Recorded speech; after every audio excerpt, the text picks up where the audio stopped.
Hello everyone, welcome to my channel. In today's video, we would be learning about DGFT. This video is part of International Trade Finance. I have uploaded the playlist. You can get the link to the playlist on the I button in the description of this video as well as at the end of this video. If you found the content useful, do hit the like button and do not forget to subscribe to the channel. Now let's move on to our PPT.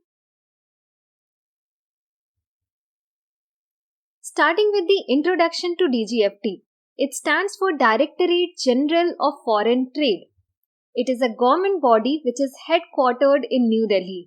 Do you know that it was formed in the year 1991 as a part of economic reform to liberalize and promote international trade and economic growth? At that time, you must have heard about LGP, which was Liberalization, Globalization and Privatization Policy, which came into force. Along with that, the focus was to bring foreign exchange in country by boosting international trade. DGFT not only formulated various policies and procedures but also provided certain incentives and schemes which would help the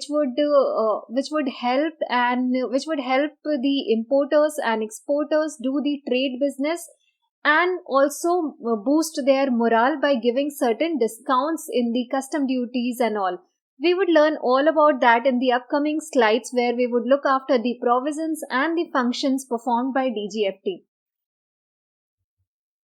Let's move to some general provisions regarding import and export. Make sure that the provisions tend to change. We are only covering those provisions which are the basic framework of DGFT and which would remain same. So starting with the first one, that is Importer-Exporter Code or IEC code, which is a unique 10-digit code issued by DGFT. This acts as an identification number for importer and exporter. IEC code is mandatory for anyone who is doing international trade business. So it is, as it is mentioned, it is like an identification number which gives details like the name of the company, the type of the business, registered address of the business, name of owner, authorized signatory with their PAN number. So if you want to indulge into import and export business, the international trade, you must have this IEC code, and this you can get by the DGFT, which would be mentioning all the details as I already described: the company name, the type, the registered address, the name of the owner, etc. Second is ITC-HS. ITC-HS is combination of ITC and HS, where ITC stands for Indian Tariff Code and HS stands for Harmonized System.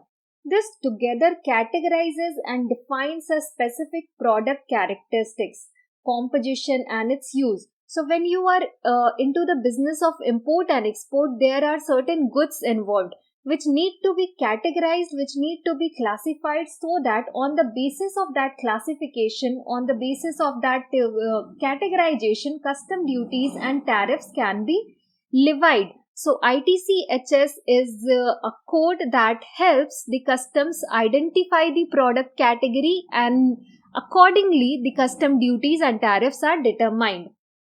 Now let me explain this to you with an example. Suppose you are running a business of garments and you are selling men's cotton shirts. Now the HS code, which is applicable at international level, for example, HS code for men's cotton shirt globally would be 620520. Okay, it is a 6-digit code. HS code is a 6-digit code. Now the ITC code would be extended on the base of the HS code. So it would be somewhere like 620520 and 00. 00 would be added, making it a total of 8-digit code. Now, the 6-digit code or the HS code was signifying men's shirt. But as we added 00, the ITC code, it together signified the fabric also. So now it is representing the cotton fabric. So you can get an idea that this 8-digit ITC-HS code is representing cotton shirts for men. This code is thus helping in determine the right tariff and duties that can be levied by the customs according to the product categorization. Third one is customs clearance procedure. Custom clearance is the process through which the custom authorities, they review, they verify, and then they approve the goods for import and export. When we are talking about trade businesses at international level, everyone needs to be very cautious about the goods that are being imported and exported. And thus there is so much procedure that is levied and reviewed also. So custom clearance process is one such procedure. If you are into the business of import and export, you must know this.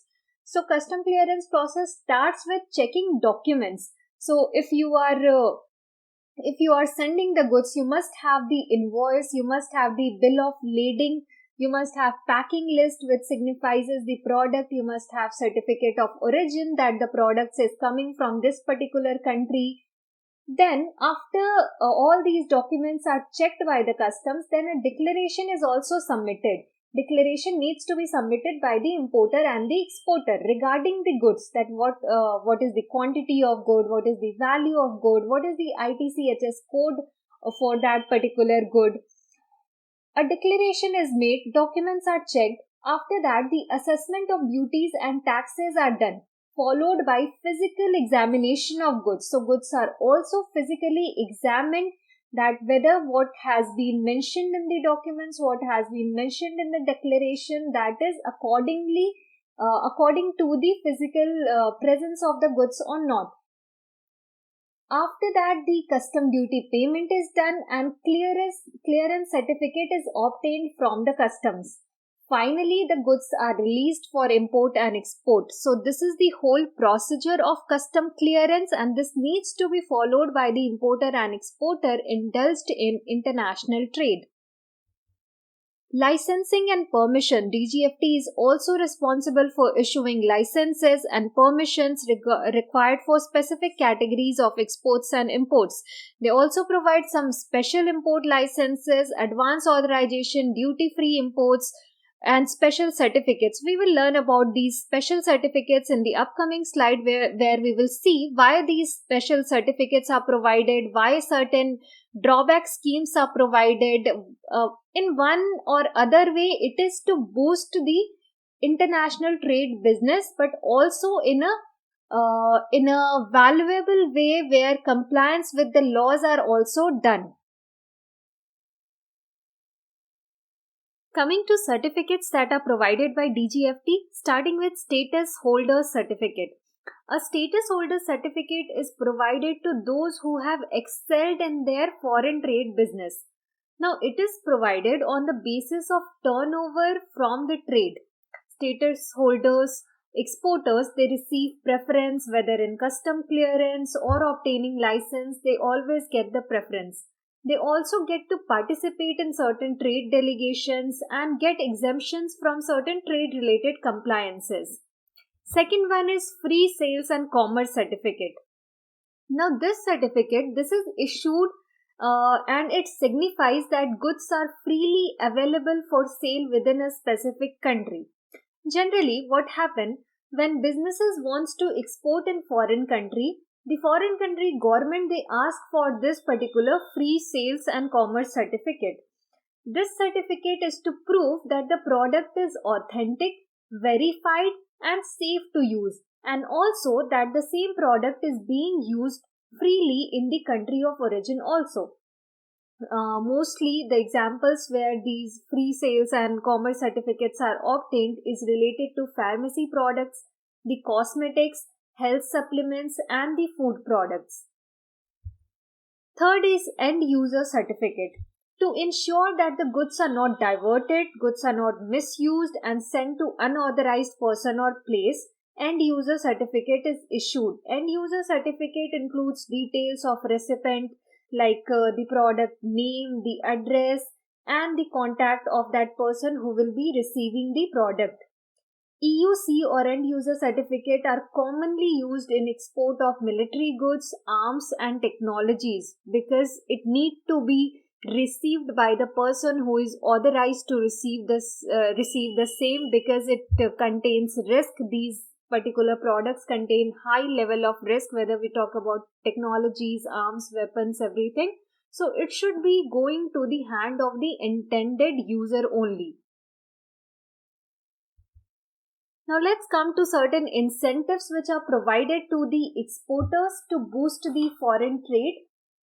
These duty exemption scheme, duty remission schemes, duty drawback scheme or export promotion capital goods. All these schemes are implemented by Government of India to promote exports by allowing eligible business to import raw materials at zero rate of custom duty, at reduced rate of custom duty, or maybe refund of the custom duties which were paid along with certain conditions that specific export of goods will be done within certain time period.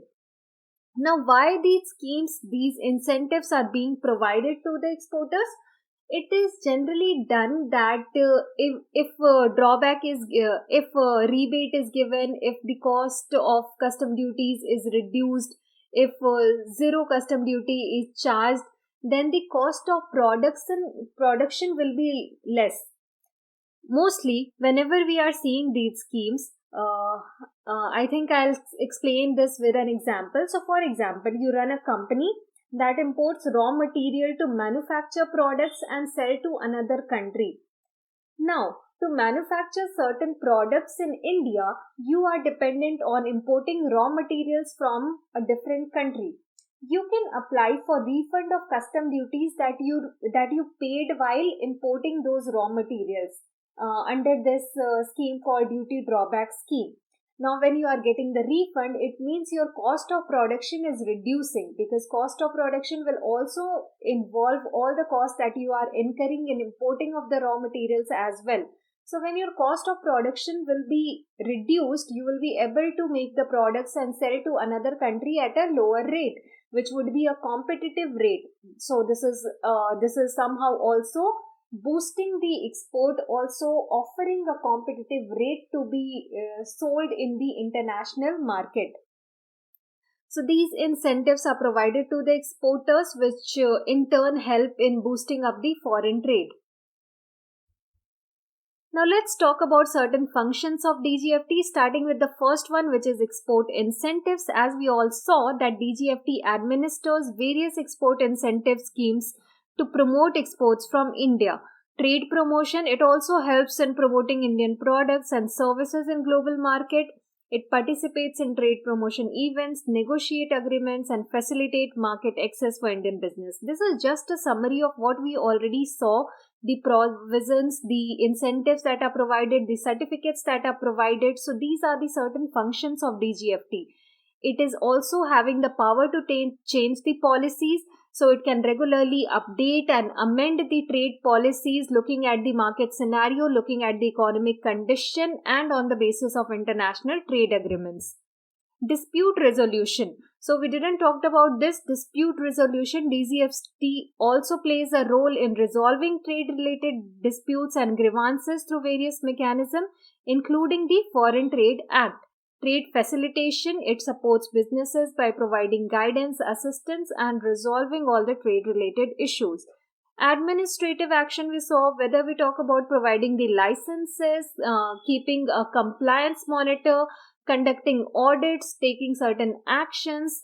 All these comes under the administrative actions, which is one of the major function of DGFT. Thank you so much for watching. I hope this video was helpful. Do let me know in comment section. Thank you so much.